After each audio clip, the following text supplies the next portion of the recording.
बात आज की चैनल के कार्यक्रम टॉप 10 में आपका स्वागत है। मैं हूं निपुण भार्गव और पेश है अभी तक की 10 बड़ी खबरें। एआईएमआईएम के अध्यक्ष असदुद्दीन ओवैसी ने बयान देते हुए कहा कि पहलगाम आतंकवादी हमले का बदला लिया जाना चाहिए और ऑपरेशन सिंदूर जारी रखा जाना चाहिए। वक्फ संशोधन अधिनियम के विरोध में बुधवार रात तेलंगाना के बोधन शहर में आयोजित एक जनसभा को संबोधित करते हुए उन्होंने आरोप लगाया कि पहलगाम आतंकी हमला प्रधानमंत्री मोदी सरकार की सुरक्षा चूक का उदाहरण है। जम्मू कश्मीर के उपराज्यपाल मनोज सिन्हा द्वारा पहलगाम आतंकवादी हमले की सुरक्षा विफलता की जिम्मेदारी खुद लिए जाने संबंधी कथित टिप्पणी के लिए ओवैसी ने उन पर निशाना साधा। ओवैसी ने कहा कि सिन्हा घटना के लगभग 3 महीने बाद जिम्मेदारी ले रहे हैं। अगर वह इसके लिए जिम्मेदार हैं तो उन्हें अपना पद छोड़ देना चाहिए। भारतीय जनता पार्टी ने राहुल गांधी को सशस्त्र बलों का अनादर करने के मामले में आदतन झूठ बोलने और कानून का उल्लंघन करने वाला व्यक्ति बताया। भाजपा के राष्ट्रीय प्रवक्ता अजय आलोक ने विदेश मंत्री एस जयशंकर के चीन के राष्ट्रपति शी जिनपिंग से मुलाकात के बाद चीन मुद्दे से निपटने के सरकार के तरीके पर कांग्रेस नेता के सर्कस कटाक्ष पर पलटवार करते हुए कहा कि उन्हें फॉरेन पॉलिसी का एफ तक नहीं पता है, लेकिन वे सवाल उठाते रहते हैं। बीती रात पंचतरणी शिविर में रुके यात्रियों को बीआरओ और पर्वतीय बचाव दलों की पर्याप्त तैनाती के तहत बालटाल की ओर जाने की अनुमति नहीं दी गई। दिन के दौरान मौसम की स्थिति के आधार पर यात्रा कल फिर से शुरू होने की पूरी संभावना है। पिछले कुछ दिनों से लगातार हो रही बारिश की वजह से 2 आधार शिविरों पहलगाम और बालटाल से रवाना होने वाली अमरनाथ यात्रा गुरुवार के लिए टाल दी गई है। प्रशासन दोनों आधार शिविरों से पवित्र गुफा की ओर किसी भी प्रकार की आवाजाही की अनुमति नहीं देगा। दक्षिण पश्चिमी मानसून पूरे देश में सक्रिय है और इसके प्रभाव से झमाझम बारिश हो रही है। बुधवार को भी उत्तराखंड समेत पश्चिमी हिमालयी राज्यों से लेकर अरुणाचल प्रदेश, गुजरात से लेकर ओडिशा और कश्मीर से लेकर केरल तक अलग अलग स्थानों पर मूसलाधार वर्षा हुई।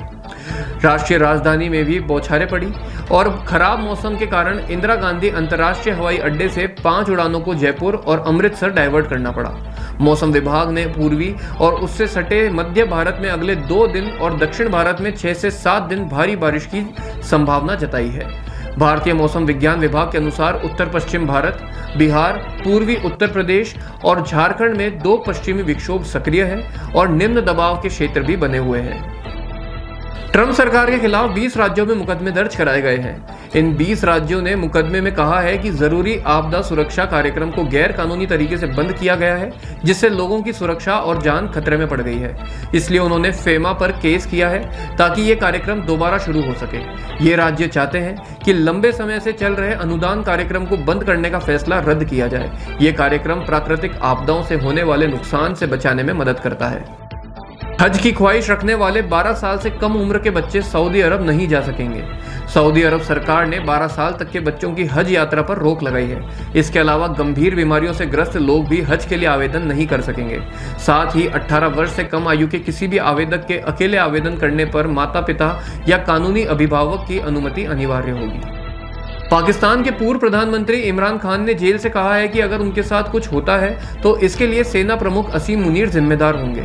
उन्होंने आरोप लगाया कि जेल में उनके और उनकी पत्नी बुशरा बीबी के साथ बुरा बर्ताव किया जा रहा है और सभी मूलभूत अधिकार छीन लिए गए हैं। इमरान खान ने कहा कि अब बातचीत का समय खत्म हो चुका है और देश भर में विरोध प्रदर्शन का वक्त आ गया है। बता दें कि क्रिकेटर से नेता बने इमरान खान अगस्त 2023 से ही जेल में बंद हैं और उनके खिलाफ कई मामले दर्ज हैं। जम्मू कश्मीर के उपराज्यपाल मनोज सिन्हा ने कहा कि पहलगाम हमले को अंजाम देने वाले आतंकवादियों की पहचान कर ली गई है और जल्द ही उन्हें मार गिरा दिया जाएगा। मनोज सिन्हा ने गांधी स्मृति में जम्मू कश्मीर शांति की ओर विषय पर व्याख्यान देते हुए जोर देकर कहा कि कश्मीर घाटी में शांति भंग करने की कोई भी कोशिश कामयाब नहीं होगी। पहलगाम हमले के बाद ऑपरेशन सिंदूर के जरिए पाकिस्तान को कड़ी प्रतिक्रिया मिली। हमलों को अंजाम देने वालों की पहचान कर ली गई है और मैं पूरे विश्वास के साथ कह सकता हूं कि अब उनका जिंदा रहना मुश्किल है। अच्छी खबर जरूर आएगी, लेकिन कोई निश्चित तारीख बताना उचित नहीं है।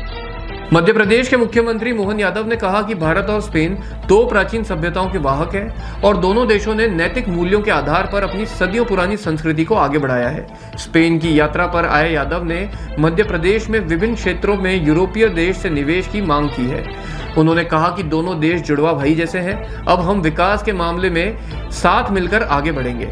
भोपाल में जारी एक आधिकारिक विज्ञप्ति के अनुसार स्पेन की राजधानी मैड्रिड में invest in MP business forum meet को संबोधित करते हुए उन्होंने कहा कि स्पेन की संस्कृति और तकनीक दोनों में एक अलग पहचान है। मध्य प्रदेश भारत का सबसे तेजी से विकसित हो रहा राज्य है और वहां निवेश करना निसंदेह एक लाभदायक सौदा होगा। अलास्का में आज सुबह भूकंप के तगड़े झटके लगे। रिक्टर पैमाने पर इस भूकंप की तीव्रता 7.3 मापी गई।